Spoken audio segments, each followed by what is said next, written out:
संध्या बिंदनी। हाँ क्या हो गया बाबा साहब? बेटा, इमली का फोन आया है? वो अभी वापस लौट आने वाली है। क्या बात कर रहे हैं? इमली का फोन आया, लेकिन हमारी तो इमली से कोई बात ना हुई थी। फोन क्यों कर रही है? अरे थारी माँ फोन क्यों कर रही है?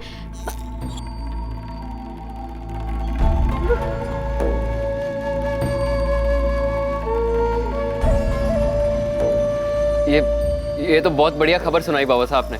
हाँ बेटा, मीना बिंदनी, बेटा तूने परी का बहुत अच्छे से ख्याल रखा है, पर अब थारी जिम्मेदारियां खत्म हो चुकी है। इमली बिंदनी वापस आ रही है। खबर आ रही है? थारी भाभो को सूरज अस्पताल ले गया।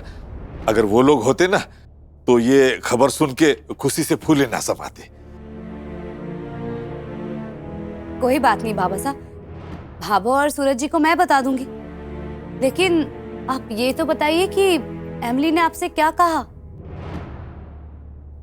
कहाँ है वो और आ कब रही है? वो कल सुबह 10 बजे पुष्कर के जे गोल प्याऊ है ना, उसके चौराहे पर आ जाएगी। ये तो बहुत ही अच्छा हुआ बाबा साहब कि एमिली वापस आ रही है।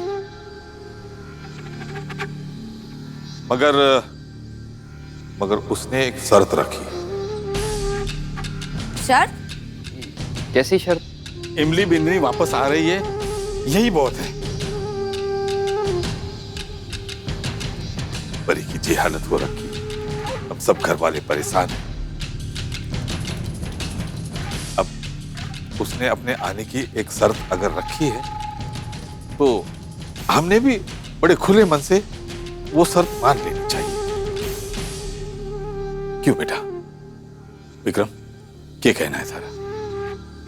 जी बाबा साहब। देख बेटा, मैं जानू सूरज ने कोई ऐतराज ना होवेगा।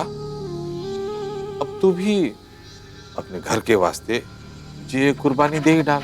बाबा साहब, पर ऐसा क्या मांग लिया एमिली ने जो आप इनसे कुर्बानी मांग रहे हैं? मीना बिंदनी, इमली बिंदनी ने घर लौटने के वास्ते एक शर्त रखी है। वो ये है कि ये घर उसके नाम पर कर दिया जाने है।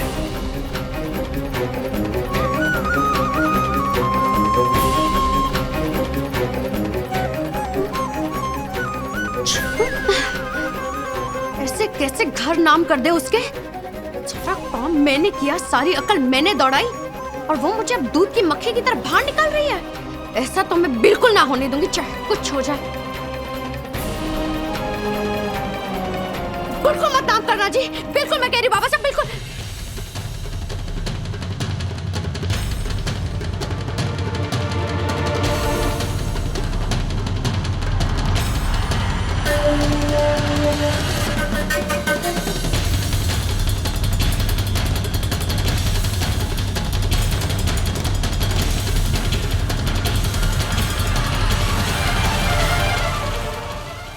मैं सारी बात सच बता रही हूँ बाबा साहब, कोई पछतावा नहीं था।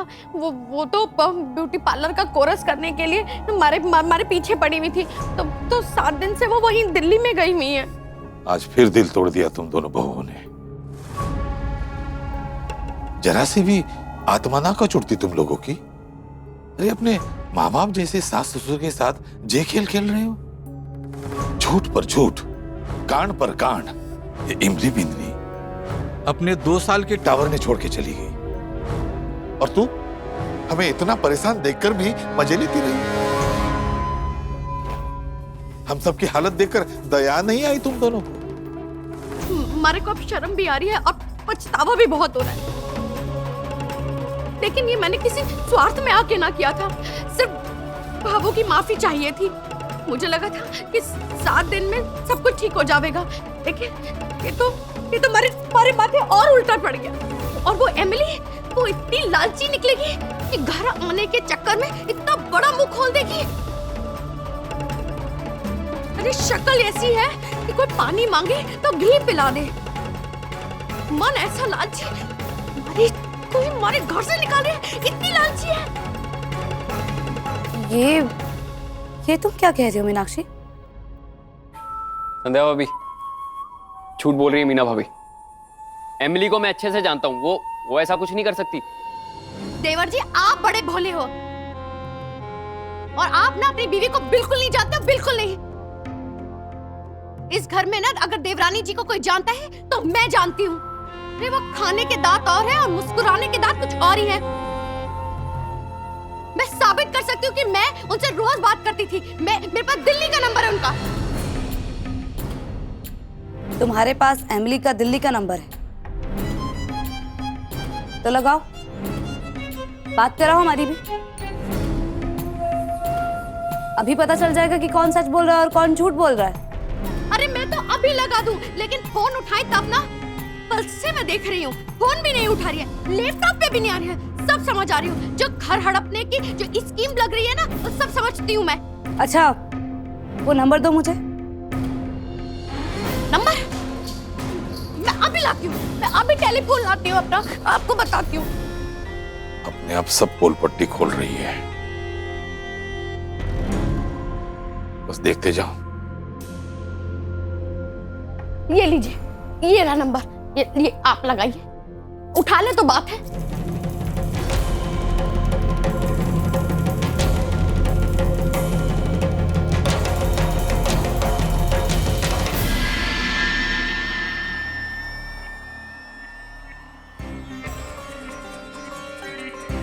कितना भी फोन मिला लो, वो छिपकली ना, वो फोन ना उठाने वाली। हाँ अब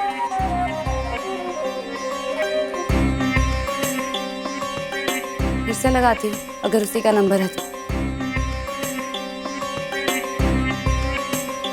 हेलो हेलो, कौन? उठा लिया।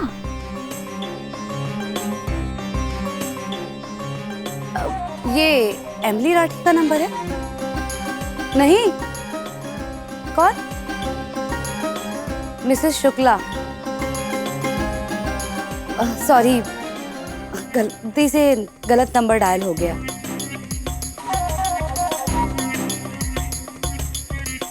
ये तो एमिली का नंबर नहीं है मीनाक्षी, किसी दूसरे का है। अब क्या हुआ मीना भाभी, बोलती बंद हो गई? आ गई ना सच्चाई सामने, मान क्यों नहीं लेती? झूठ बोल रही थी आप। मैं झूठ नहीं बोल रही हूँ, मैं सच कह रही हूँ। हमारी रोज बात होती थी इसी नंबर पे, मैं सच बोल रही हूँ। मीना बिंदनी, ये सच झूठ छोड़ो। मने अपने घर में कोई बैर भाव ना चाहिए। ये घर क्या है? अगर अपने आप ने नीलाम करके इस घर की शांति खरीद सकूं तो भी मैं उसके लिए तैयार हूं। संतोष घर वापस आ जाएगी तो हम कागजात बनवा लेंगे मेमली मिन्नी के नाम। बाबा साहब, आप ऐसे कैसे कर सकते हैं? ये तो घोर अन्याय है, ये तो बहुत बड़ा अन्याय है। तू मने न्याय अन्याय ना सिखा बिंदनी।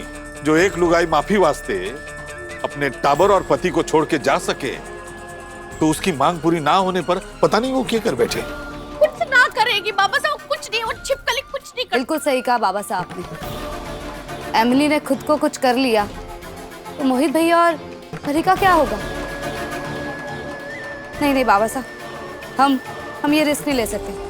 हमारे पास एमिली की मांग मानने के अलावा और कोई रास्ता ही नहीं है। बस अपना परिवार फिर से एक हो जाए, और क्या चाहिए हमें?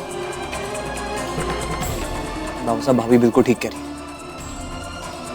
और जेठानी जी, हमारी बात तो समझने की कोशिश करिए, वो ऐसा कुछ नहीं करेगी। मीना बिंदनी, मैं फैसला कर चुका हूं, अब हमारा फैसला कोई बदल ना सके।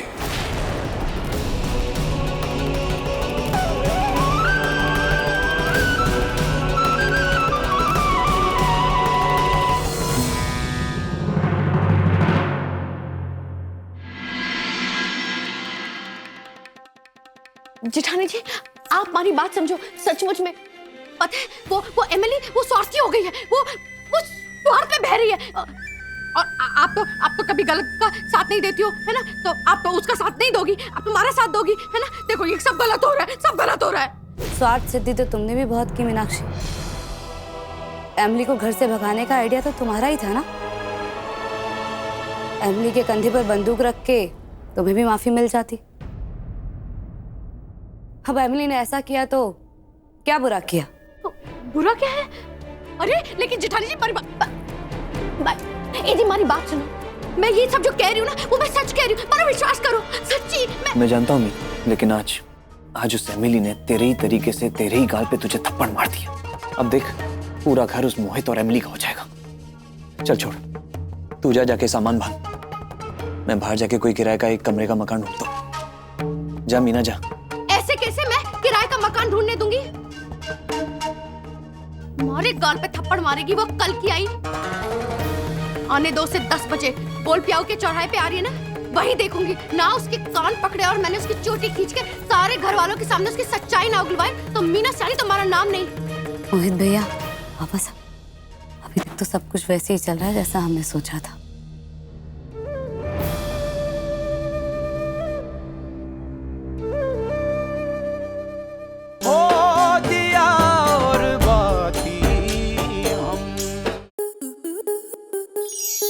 स्टार प्लस के ऐसे ही और बेहतरीन लम्हे देखने के लिए सब्सक्राइब करें हमारे YouTube चैनल को।